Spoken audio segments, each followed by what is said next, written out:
Bonjour et bienvenue dans cette nouvelle vidéo. Aujourd'hui, nous allons continuer le cours de romantique avec l'apparition de l'opéra romantique. L'opéra, justement, était le genre du romantisme. Tous les compositeurs en faisaient. Il était considéré comme un art complet. Si on veut désigner une capitale de l'opéra romantique, on désignera souvent, et même à raison, Paris. Voilà, Paris serait la capitale de l'opéra romantique. Inconvénient de l'opéra, c'est qu'il a du mal à avoir une portée internationale. Car le problème, c'est qu'il faut le traduire, tous les chants. Malgré tout, on a trois langues d'opéra. Nous avons le français, nous avons l'italien, et nous avons l'opéra allemand. L'opéra romantique ne connaît pas grand changement, grande révolution comparé à son prédécesseur de l'opéra classique. Il faudra attendre pour cela la deuxième moitié du siècle avec, excusez, je l'ai noté, Wagner et Verdi. Bien, nous avons parlé des trois langues d'opéra, mais ils ont aussi leur spécificité selon le pays. Nous allons parler du coup de commencer par l'opéra italien, qui se développe dans la suite de l'opéra du XVIIIe siècle. Cet opéra, on peut le diviser en deux genres. L'opéra buffa, qui est un opéra de heureux, qui aborde des sujets beaucoup plus légers, et qui est un héritage de la commedia dell'arte, avec Harlequin, etc. Et nous avons l'opéra seria. L'opéra seria, autrement dit l'opéra sérieux, est le genre noble de l'opéra italien. On pourrait croire, mais la fin des opéras seria, en tout cas du XVIIIe siècle, n'est pas tragique. On a pour la plupart du temps ce qu'on appelle une lieto fine, fin heureuse. En France, on se méfie de la musique italienne. Pour dire, de nombreuses querelles ont eu lieu. Par exemple, en 1733, la querelle de Lully, qui représente la musique française, versus Rameau, qui défend la musique italienne. On peut retrouver, par contre, à contrario, on peut aussi retrouver Rameau, en 1752, qui défend la musique française, ce coup-ci, contre Rousseau, qui défend la musique italienne. Et encore plus tard, dans 1775, Gluck contre Puccini, encore une fois l'Italie contre la France, bref, une longue histoire de querelle. On va parler d'un compositeur d'opéra italien, Gioachino Rossini. Il compose son premier opéra à seulement 14 ans et il s'arrête de composer assez tôt. Il adore et admire Mozart, Mozart est à Vienne. On l'associe souvent au bel canto, c'est-à-dire au beau chant. Donc on va retrouver pas mal de vocalises, de virtuosité vocale en fait. Cette virtuosité vocale est considérée comme la meilleure manière d'exprimer les passions. Rossini d'ailleurs est considéré comme un compositeur charnière de l'opéra italien. Il en compose au total 39, comme par exemple le Barbier de Séville, ou de son titre original, Il Barbiere di Sevilla, en 1816, qui fait la suite des Noces de Figaro. Il s'installe à Paris, comme pas mal de compositeurs d'opéra, car il y a plus de moyens là-bas. Je vous expliquerai d'ailleurs pourquoi il y a plus de moyens à Paris. Et il fait traduire du coup le Barbier de Séville. Son dernier opéra restera Guillaume Tell, et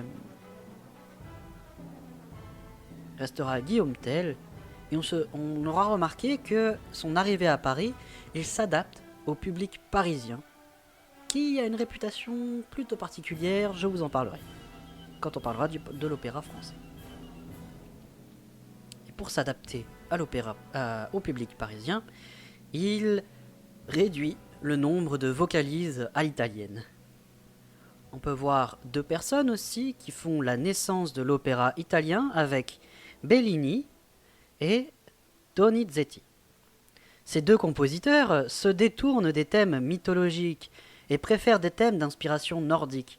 Le bel canto est moins important et préfère les fins tragiques. Oui, parce que les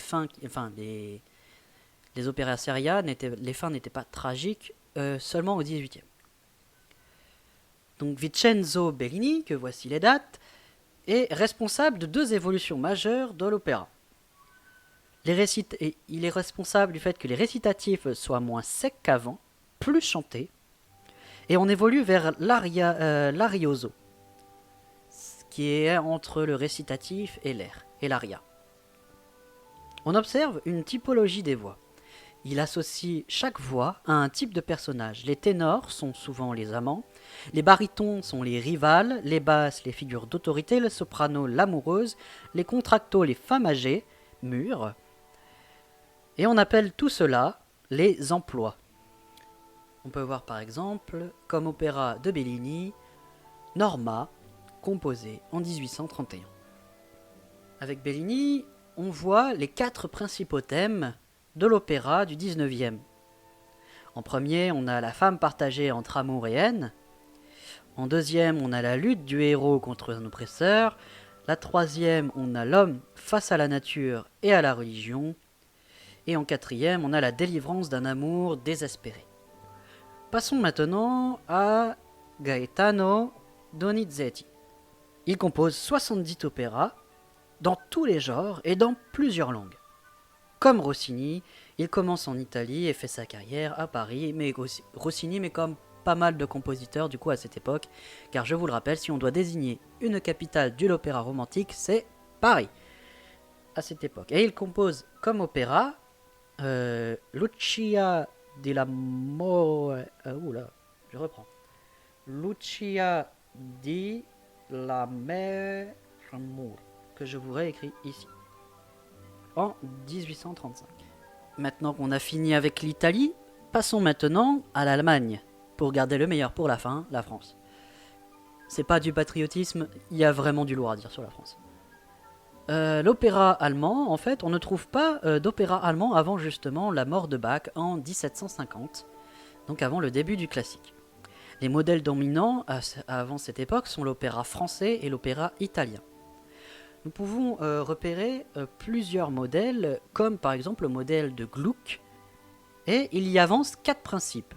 Le rejet de l'alternance entre air et récitatif, en 2, une grande importance du chœur, en 3, le rejet du bel canto, au revoir le bel canto, et une importance de la déclamation, c'est-à-dire ce que dit le chanteur. Et en 4, la musique au service du drame. La musique appuie le drame comme à la Wagner. Pour autant, ce n'est pas Gluck qui va mettre en application ces principes. Il va y penser, mais il ne va pas les mettre. On pratique comme opéra, comme deuxième modèle, le Singspiel, qui est une alternance entre théâtre et chant. Les grands Singspiel se font au XVIIIe et sont ceux de Mozart, comme l'enlèvement de Céreille et la flûte enchantée. Le Singspiel, vous inquiétez pas, je vous le mettrai à l'écran, est considéré comme un terreau génial pour les compositeurs romantiques. Les Singspiel, grosso modo, c'est des opéras comiques. Avec Beethoven, comme il a écrit Fidelio, on verra des thèmes romantiques comme l'homme face à un système injuste et qui se bat contre l'oppresseur. Des thèmes romantiques comme ça, mais positifs.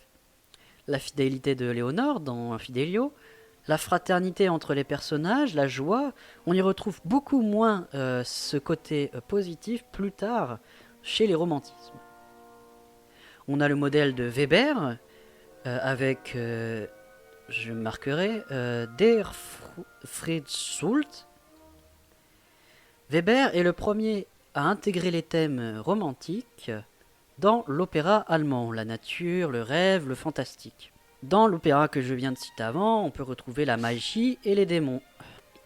On retrouve le Singspiel du coup, mais il est différent de celui de Mozart, car la musique en fait prend une grande importance chez Weber. Pour comprendre la musique de Weber, il faut faire attention au plan instrumental. Les bassons, les clarinettes et les timbales, en fait, il va utiliser les instruments pour symboliser quelque chose. Par exemple, les instruments que je viens de vous citer avant, basson, clarinette et timbale, signifient le diable. Et il va faire toute une typologie des instruments de l'orchestre pour l'associer à une signification. Et on retrouve ça également chez Berlioz. Donc les opéras de Weber, comme Der Fruchtschulz, sont des opéras romantiques par le thème, l'utilisation des timbres et la construction des petits motifs. Passons maintenant à un gros morceau, l'opéra français. Comme je vais les répéter, si on doit désigner une capitale due à l'opéra romantique, on désignera Paris. À force, ça va rentrer, et vous allez voir, ça va vous sauver. L'opéra français, en fait, l'opéra est un genre incontournable. On peut d'ailleurs retrouver on peut y avoir joué Orfeo, qui est considéré comme le premier opéra, et le livret a été écrit par Monteverdi. L'opéra arrive vite en France avec Jean-Baptiste Lully, voici les dates, avec la tragédie en musique. Dans l'opéra, on retrouve généralement des sujets mythologiques, mais c'est une forme rigide imposée par Lully, et validée, verrouillée par le pouvoir, parce que Lully était le compositeur de la cour de son époque. Sous l'Ancien Régime, l'organisation est centralisée pour justement l'opéra et tous les genres dramatiques. On va devoir faire passer l'opéra, comme les théâtres, par la validation de l'Académie française, de la cour, bref, de toutes les hautes instances de la littérature et des arts. C'est d'ailleurs avec ça que le théâtre devient un objet politique. Avec le décret de Napoléon pour organiser les théâtres en France au XVIIIe siècle, le compositeur qui veut créer un opéra doit se présenter au directeur du lieu, du bâtiment de l'opéra, donc, qui va le considérer en fonction du cahier des charges qu'on lui aura donné, c'est-à-dire les objectifs financiers de sa production. Le modèle de l'opéra de Lully évolue peu à peu avec Gluck à la fin du XVIIIe siècle, puis évolue vers le grand opéra qu'on connaît aujourd'hui dans les 20 premières années du XIXe siècle. Un Italien, mais qui arrive en France, de qui on va parler, Luigi Cherubini, dirige le Conservatoire de Paris. Il enseignera les idées de Gluck, et les compositeurs allemands reconnaissent son talent. Dans les gros opéras français, l'objectif c'est d'un spectacle presque total. C'est pour ça d'ailleurs, je reviens sur un truc que j'ai dit, c'est pour ça qu'en France, on y mettait les moyens. Parce qu'on voulait un spectacle grandiose, on voulait que ça pète aux yeux. Le modèle du grand opéra, donc voici, je vais vous mettre après à côté les caractéristiques qui vont défiler. Le grand opéra, voici ses caractéristiques. Un opéra, c'est une pièce en 5 actes, avec une partie avec un ballet qui va avoir un rôle dans l'histoire, une résolution tragique, une fin triste donc, un sujet historique, très souvent un personnage qui émerge face à l'oppresseur, un grand rôle du chœur qui incarne le peuple, le chœur est très présent, il faut que ce soit un spectacle visuel, on doit en prendre plein la vue, comme je vous le disais, et un orchestre enrichi, notamment en percussion et en bois. Les opéras sont écrits par des compositeurs qu'on retient, mais surtout écrits à la base par des librettistes. Et l'un des plus célèbres librettistes, c'est Eugène Scribe. Il est certainement d'ailleurs le librettiste le plus important du XIXe siècle, car tous les compositeurs du grand opéra se fédèrent à lui. Comme compositeur, on retrouve Auber, Rossini, Meyerbeer et Halévy. Les 4 compositeurs du noyau dur du grand opéra ont fait appel à lui. L'opéra comique est l'équivalent français du single bell, comme je vous disais, du single spiel, pardon, et se développe au XVIIIe siècle sur des thèmes assez légers.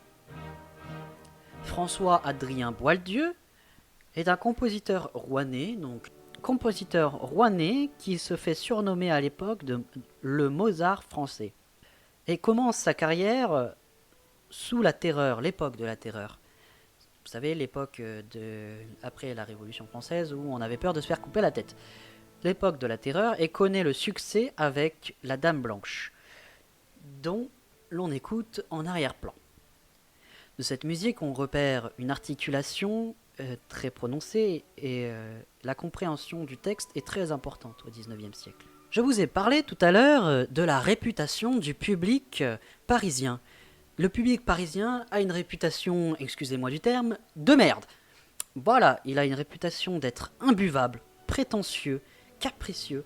Bref, il n'apprécie que l'opéra. Il n'apprécie pas l'opéra public. Il veut que ce soit de l'opéra du grand art. Il veut que ce soit de l'opéra bien écrit d'un compositeur sophistiqué, on va dire. Sophistiqué dans le sens savant. Il n'apprécie pas du tout l'opéra public. Et les Français ont un grand goût pour les effets visuels. Donc c'est pour ça qu'ils mettent beaucoup d'argent et se développent l'opéra, le grand opéra en France. Je vous ai parlé tout à l'heure dans les caractéristiques du grand opéra. Il faut y inclure une scène, un acte ou une scène de ballet. Le ballet, qu'est-ce que c'est qui vient du coup du ballet pantomime ou de l'opéra ballet. À la différence de l'opéra, le ballet c'est des déplacements chorégraphiés. À la différence de l'opéra, le ballet c'est des déplacements chorégraphiés. Il est influencé voilà, est influencé par la littérature romantique. On retrouve comme type de ballet le ballet blanc, en référence à la couleur des tutus des danseurs. La danse donc va voir naître des virtuoses et des stars. Mais pour y arriver, certaines danseuses allaient jusqu'à la prostitution, et c'est là d'où venait l'expression se payer une danseuse. Et du coup, le ballet, tout part de la chorégraphie élaborée par un chorégraphe, ou autrement dit pour l'époque un maître de la chorégraphie, un maître de ballet pardon, ou le librettiste lui-même. Ensuite, ce sont les compositeurs, les décorateurs, les costumiers qui travaillent dessus. Pour nous, le côté musical en fait justement a très peu d'intérêt. Le ballet le plus connu est la Sylphide, qui connaît un certain succès pour sa chorégraphie, et on considère que le ballet blanc commence vraiment avec ce ballet en 1830.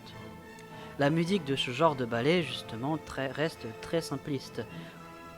Un compositeur qui a été très influencé par le ballet blanc, vous le connaissez sûrement, c'est Tchaïkovski, qui est un compositeur russe et qui est du coup influencé par la musique de ballet français. Bien, j'espère que cette vidéo vous aura plu, j'espère que je n'ai rien oublié, que je n'ai pas dit de bêtises. Si c'est le cas, dites-le moi dans les commentaires, je vous y retrouve.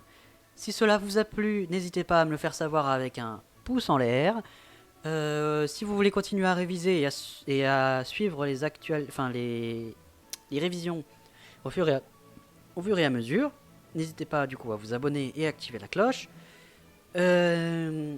Voilà, sur ce, je vous laisse, bonne révision et musicalement vôtre.